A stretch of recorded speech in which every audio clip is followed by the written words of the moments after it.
Let me ask you something. What happens when heavily armored German knights, the most fearsome warriors in medieval Europe, charge across frozen ice to crush an Orthodox Russian army they consider heretics? What happens when that ice, groaning under the weight of thousands of tons of steel and horseflesh, starts to crack? You're about to find out. And I promise you, the answer involves one of the most innovative tactical victories in medieval history. 15,000 Russian soldiers facing 20,000 German crusaders and their allies. A battle fought on a frozen lake in the middle of a brutal northern winter. A young prince named Alexander Nevsky who turned terrain into a weapon and heavy armor into a death sentence. And hundreds of German knights, the elite of the Teutonic Order, drowning in freezing water, dragged under by the very armor that was supposed to protect them. This is the Battle of Lake Peipus, also called the Battle on the Ice. April 5, 1242. The day Alexander Nevsky stopped the German conquest of Russia dead in its tracks.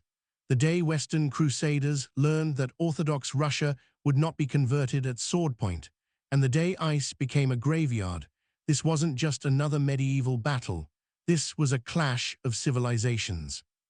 Catholic German crusaders, backed by the Pope, pushing east to convert or conquer Orthodox Christians and pagans. The Teutonic Knights, a military order like the Templars, had spent decades conquering the Baltic region. Estonia, Latvia, Lithuania. Now they were pushing into Russian lands, capturing cities, building castles, planning to incorporate Orthodox Rus into Catholic Christendom. And standing in their way was a 21-year-old prince who understood that sometimes the best weapon isn't a sword, it's the ground beneath your enemy's feet. Before we dive into exactly how Alexander pulled off this tactical masterpiece, here's what I need from you. If this video shows you a battle where intelligence beat brute force, where terrain became a weapon, and where armored knights drowned under ice, hit that like button. Drop a comment telling me what shocked you most.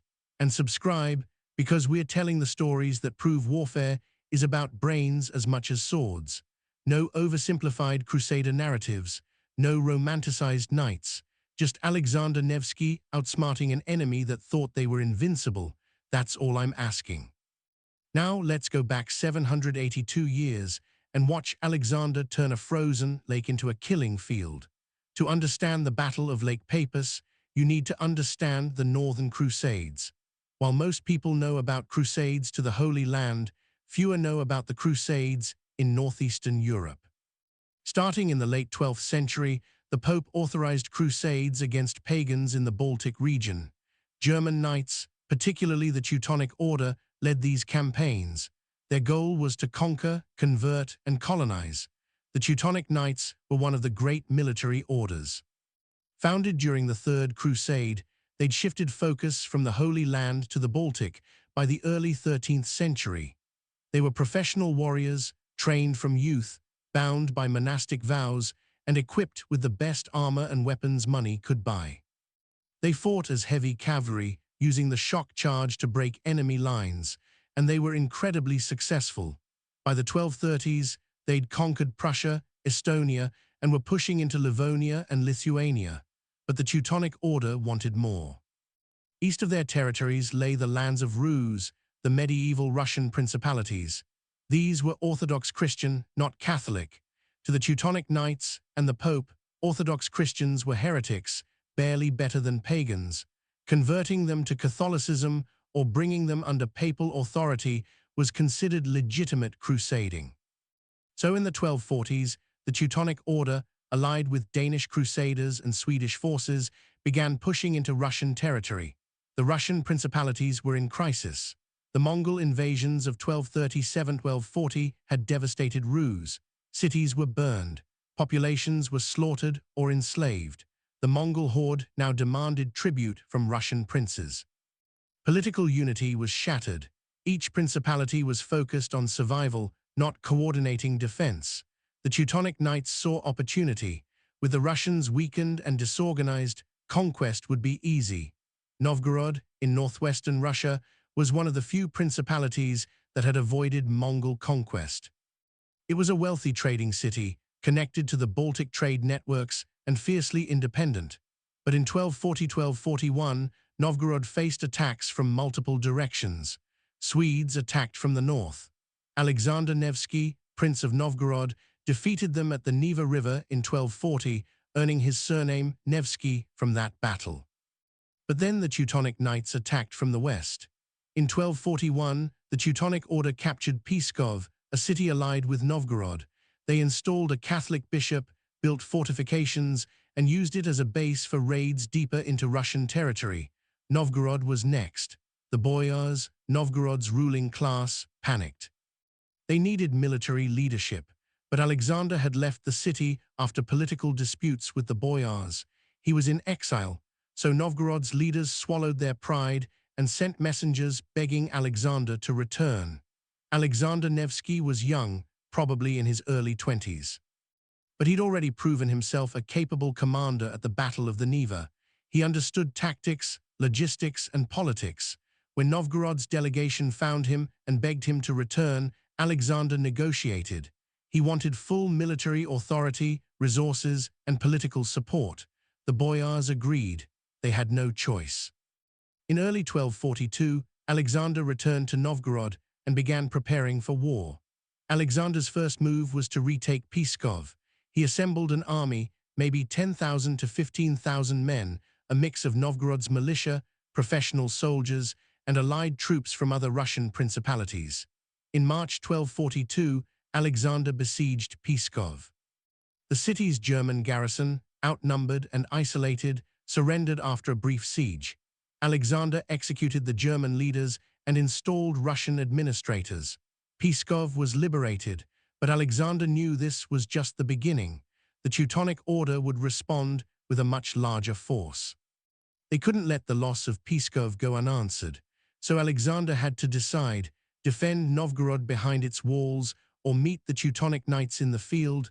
He chose to fight, but he needed to choose the battlefield carefully. The Teutonic Order assembled a large army to crush Alexander. The exact size is debated, but most historians estimate 10,000 to 12,000 German and Danish knights and soldiers, plus another 8,000 to 10,000 Estonian and Livonian auxiliaries conscripted from conquered territories. Total force, maybe 20,000 men. The core was heavy cavalry, the Teutonic Knights themselves, and allied German nobles. These were the elite, equipped with the best armor, trained for decades, and confident in their superiority. Alexander's army was smaller, maybe 15,000 men. Most were infantry, foot soldiers equipped with spears, axes, and shields. He had some cavalry, light horsemen who could skirmish and pursue, but couldn't match German knights in a frontal charge. His troops were tough, used to harsh conditions, defending their homeland. But they were outmatched in equipment and training compared to the Teutonic Knights. Alexander knew a traditional battle would be suicide. If the German knights charged his infantry on open ground, they'd break his lines and slaughter his army. He needed an advantage. He needed terrain that would neutralize the German heavy cavalry. And he found it: Lake Peipus.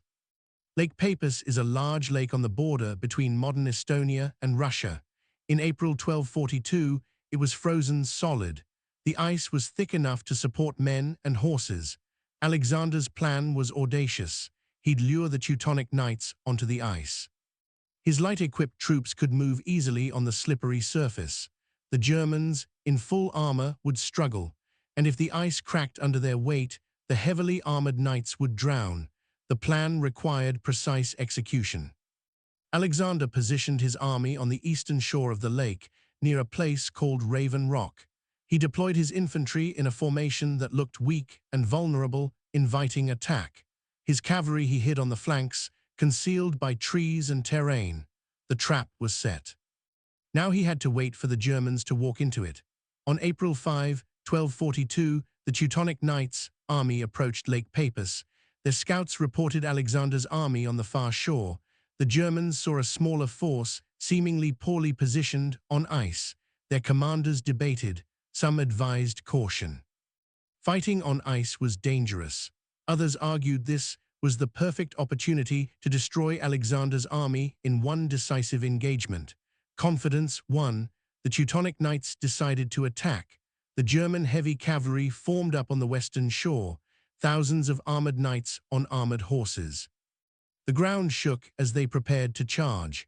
The plan was simple: charge across the ice, smash into the Russian center, break their formation, and slaughter the fleeing survivors. It was the standard Teutonic tactic, and it had worked dozens of times before. No reason it wouldn't work now. The charge began. Thousands of German knights thundered across the frozen lake.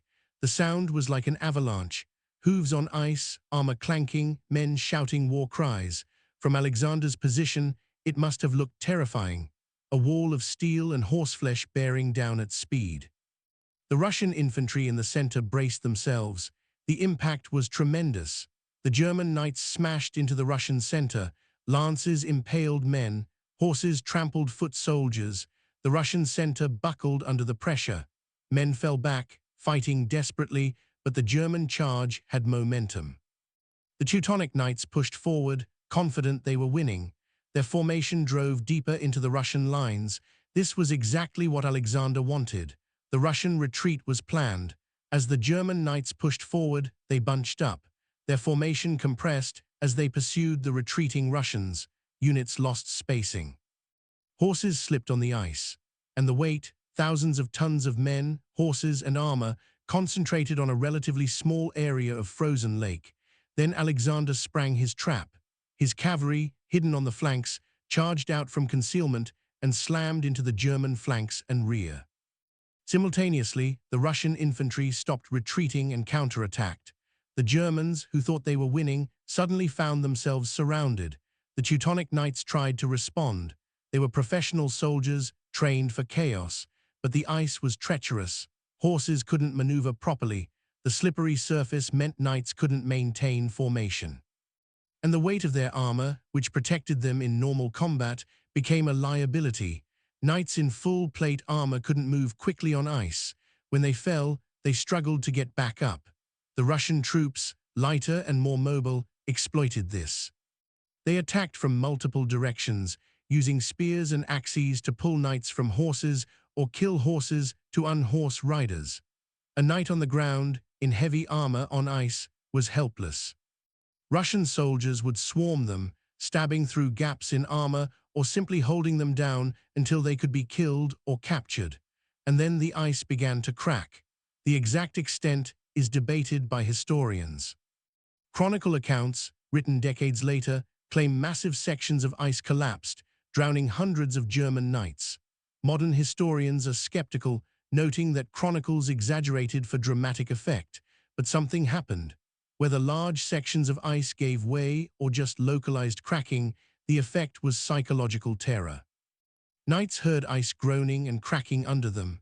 Some areas did give way, and knights in full armor who fell through ice had no chance. The weight of their armor dragged them under. They drowned within minutes, unable to swim, unable to escape.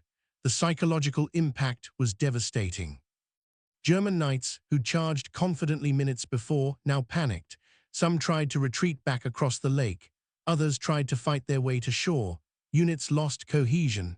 The battle dissolved into hundreds of individual fights, and the Russians had the advantage in this chaos. Alexander's cavalry pursued relentlessly.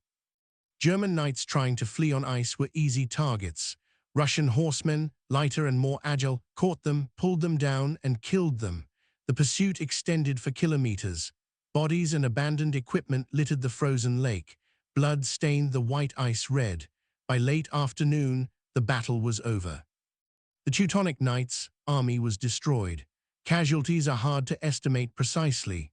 Chronicles claim 400 to 500 German knights killed and 50 captured, with thousands of auxiliaries dead or scattered.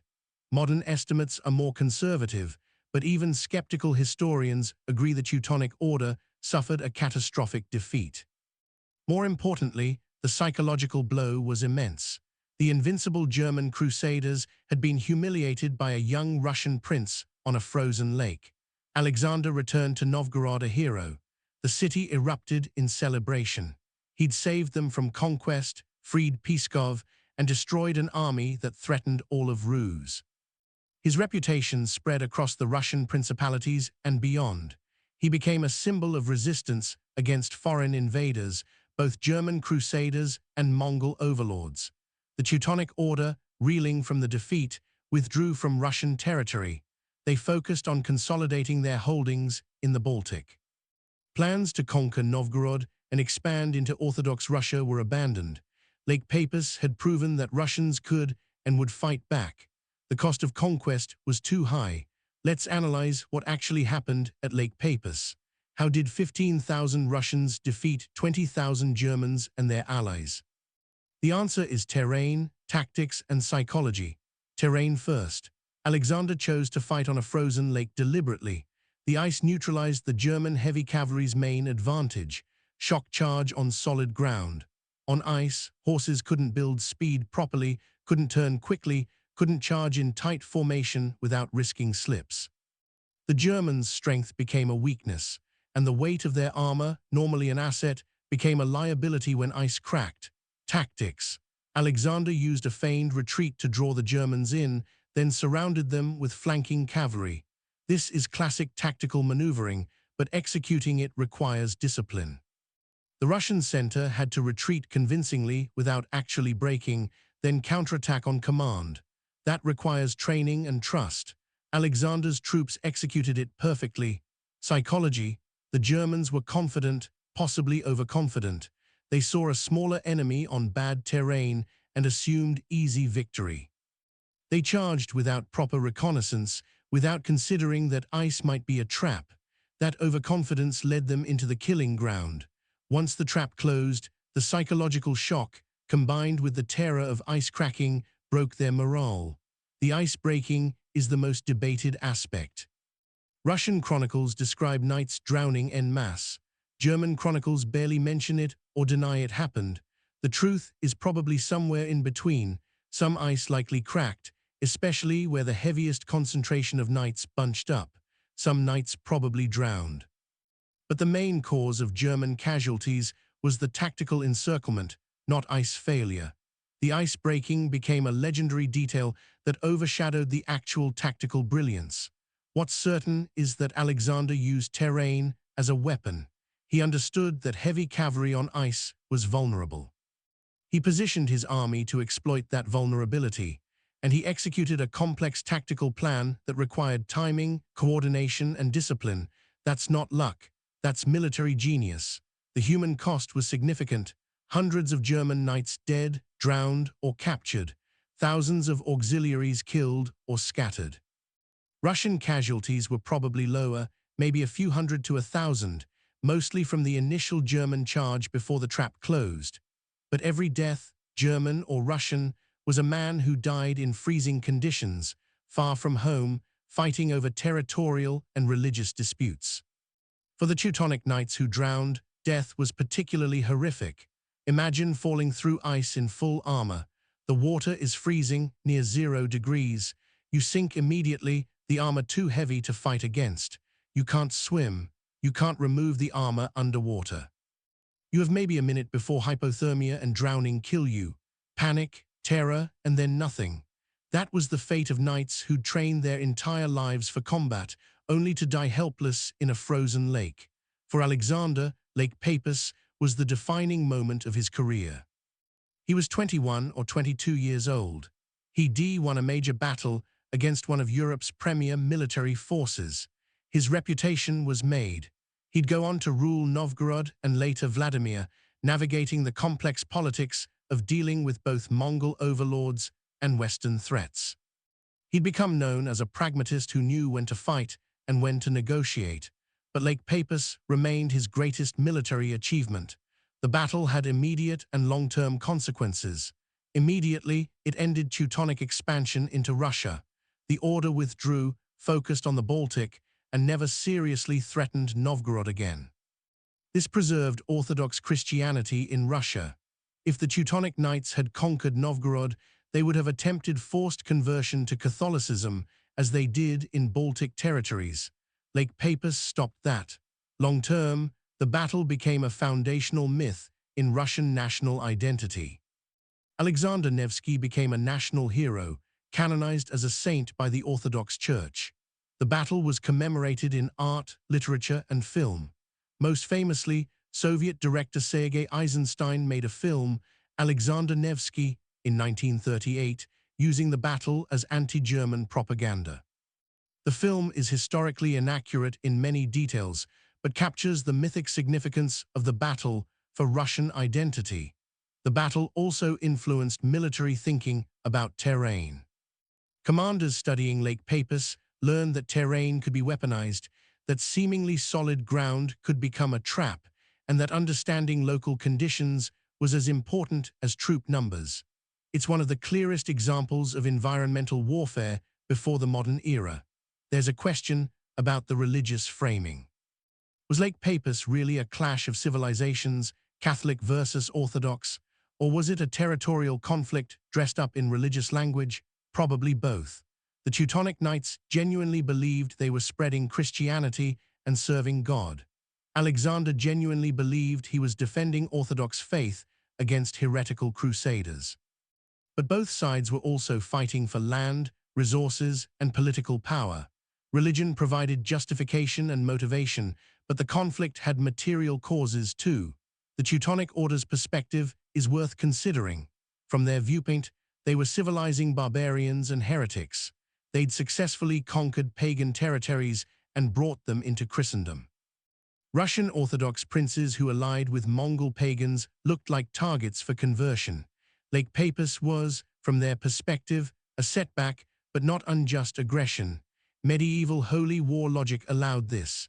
Both sides thought God was on their side. Alexander's relationship with the Mongols is complex. He was fighting Germans in 1242, but he also paid tribute to the Mongol Golden Horde. He made multiple trips to the Mongol court, kowtowing to Khans, bringing gifts, securing his position as prince. Some Russian historians criticize him for collaborating with Mongols.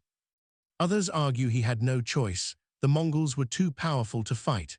By allying with them, he preserved Novgorod's autonomy and prevented devastation. Lake Peipus gave him the military credibility to negotiate with Mongols from a position of relative strength. The captured German knights were ransomed eventually.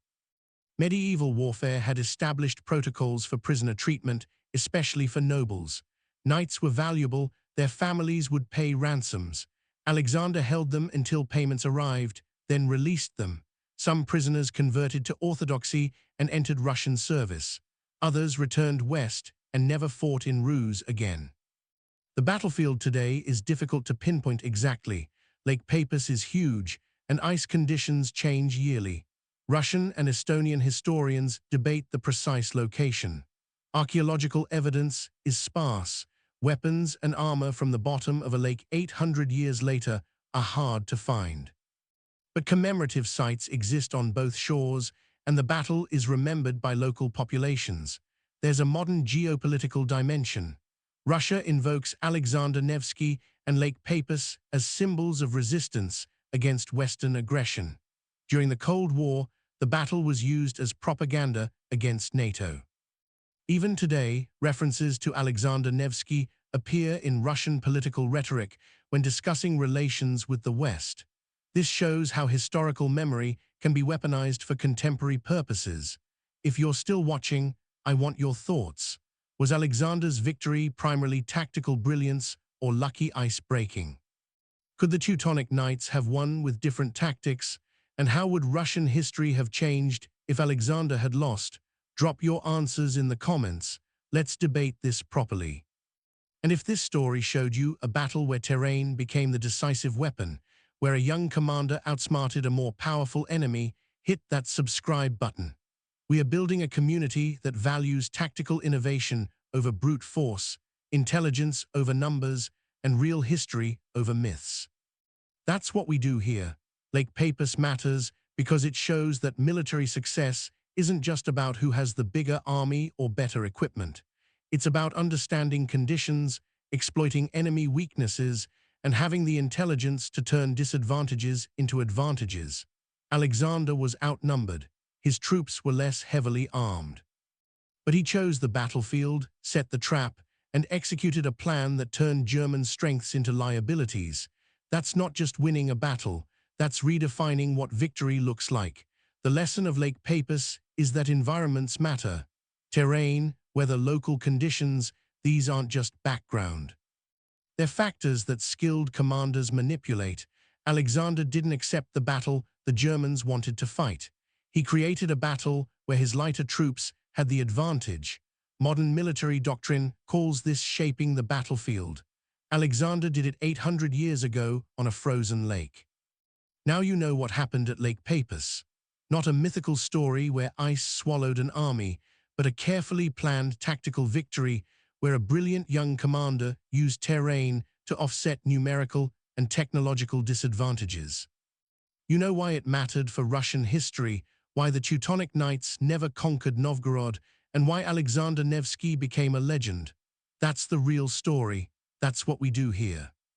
Real history, where victories come from intelligence as much as courage, where environments become weapons, and where understanding what actually happened is more interesting than the legend. More stories coming. More battles where the smaller force won through superior tactics. More moments where history turned on smart decisions made in seconds. Thanks for watching. I'll see you in the next one.